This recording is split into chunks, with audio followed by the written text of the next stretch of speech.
ایک شخص نے سوال پوچھا ہے، لیکن مفتی صاحب میرا یہ سوال ہے کہ کیا کوئی شخص کسی عورت کو یہ کہہ سکتا ہے کہ مجھ سے نکاح کر لو، مہر میں آپ کو ایک قرآن پاک پڑھنے کا ثواب ہدیہ کر دوں گا؟ اگر عورت اس پر راضی ہو جاتی ہے تو کیا اس طرح قرآن پاک کا ثواب ہدیہ کرنے سے مہر ادا ہو جائے گا یا نہیں؟ جی میرے محترم بھائی، اس مسئلے کو سمجھنے سے پہلے ایک اصول اور قانون سمجھ لیں کہ بالخصوص احناف کے نزدیک مہر کا مال ہونا شرط اور لازم ہے۔ اگر کسی شخص نے مہر میں مال نہیں دیا تو مال کے علاوہ یعنی غیر مال کوئی چیز مہر بننے کی صلاحیت نہیں رکھے گی۔ لہٰذا قرآن پاک کا ثواب بخشنا، قرآن پاک پڑھ کر بخشنا یا قرآن پاک یا کسی نیک عمل کا ثواب ہدیہ کرنا، یہ ساری کی ساری کار ثواب ہیں، یہ چیزیں بہت اچھی ہیں، ثواب کی چیزیں ہیں، لیکن یہ مہر بننے کی صلاحیت نہیں رکھتی ہیں۔ لہٰذا اگر عورت راضی بھی ہو جائے تو بھی یہ مہر بننے کی صلاحیت نہیں رکھے گا اور نہ ہی اس کے ذریعے سے مہر کی ادائیگی ہوگی،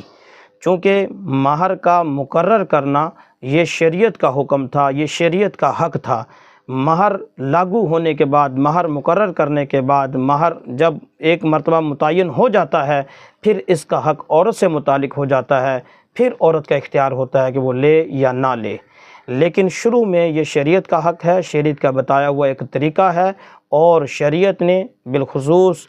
حنفیت میں مہر کا مال ہونا شرط ہے۔ لہٰذا اگر کسی نے اس طرح کی کوئی چیز، ثواب کی چیز مہر میں رکھی تو اس کا مہر ادا نہیں ہوگا، لہٰذا اس شخص کو مہر دینا پڑے گا، مہر ہی اس کے ذمہ لازم ہوگا۔ اگر کوئی مہر مقرر نہ کرے، مہر مقرر کیے بغیر کسی سے نکاح کر لے تو نکاح تو منعقد ہو جاتا ہے، لیکن اس صورت میں مہر مثلی آتا ہے۔ لہٰذا اس شخص نے اگر اس طرح نکاح کر لیا کہ اس نے عورت سے کہا کہ میں آپ کو ایک قرآن پاک پڑھنے کا ثواب ہدیہ کروں گا، تو چونکہ مہر متعین نہ ہوا لہٰذا یہ بغیر مہر کے نکاح ہوا اور نکاح صحیح ہو جائے گا، لیکن اس شخص کے ذمہ مہر مثلی آئے گا۔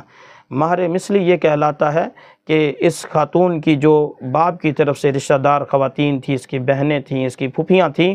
ان کا جتنا مہر تھا اتنا ہی مہر اس کو دلایا جائے گا۔ اتنا مہر دینے کے بعد، لاگو ہونے کے بعد جب یہ عورت مالک بن جائے اس کے مہر کی، پھر بے شک یہ اس مرد کو واپس کر دے، لیکن شروع سے ہی یہ ایسی چیز کا اقرار نہیں کر سکتی جس کی شریعت نے اجازت نہ دی ہو۔ لہٰذا یہ طریقہ درست نہیں ہے۔ شریعت کے مطابق آپ نکاح کریں، شریعت کے مطابق مہر کو مقرر کریں۔